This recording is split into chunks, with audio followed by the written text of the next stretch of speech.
또 수보리야. 이경 가운데 사국에만이라도 그 뜻을 일러준다면 이곳은 일체세간의 하늘, 인간, 아수라가 모두 공양하기를 부처님의 탑과 절에 하듯이 할 것이언을 하물며 어떤 사람이 이 경 전체를 수지하고 독송함이리요. 수보리야 마땅히 알지니 이 사람은 최상의 제일희유한 진리를 성취한 것이니라. 이 경전이 있는 곳은 바로 부처님께서 계시는 것과 같고 존중받는 부처님의 제자가 있는 것과 같으니라. 정교전자어는 바른 가르침입니다. 그러면 어떤 것이 바른 가르침이고 어떤 것이 그릇된 가르침일까요?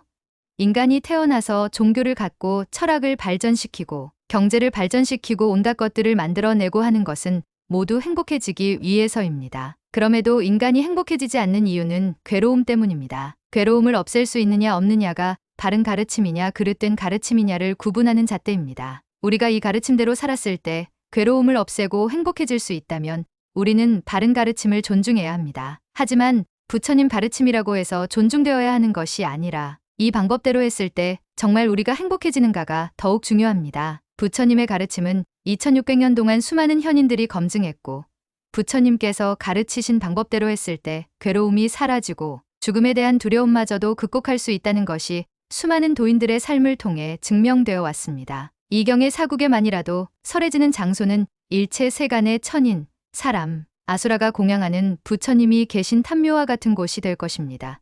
虽说是今乃至四句节等当知此处一切世间天人阿修罗皆因供养如佛塔庙. 다람살라가 일반적인 관점에서 좋은 곳은 아닙니다. 왜냐하면 지진도 많이 일어나고 높은 산악지대에 위치해 있어 곤궁하고 열악한 곳입니다. 하지만 이곳이 성지가 된 것은 많은 법들이 이곳에서 설해졌기 때문입니다. 탑묘 다며오는 탑 자체가 부처님 유고를 모신 무덤입니다. 법당도 탑에서 유래한 것입니다. 탑묘라는 말 때문에 금강경이 부처님께서 말씀하신 것이 아니라 뒤에 만들어진 경이 아니냐고 하는 사람도 있지만 나중에 그렇게 될 것이라는 것을 부처님께서 말씀하신 것입니다. 사국에만이라도 좋은데 하물며 어떤 사람이 이 경을 받아 지니고 읽고 남에게 설명하는 일은 말할 필요가 없습니다. 何况有人既能受持读诵. 육조회능 스님은 나무를 지어 나르다가 어떤 사람이 금강경 있는 소리를 듣고 대오각성하셨습니다. 부처님의 깨달음을 성취한 이 사람은 그 어떤 외도나 성자의 경계를 넘은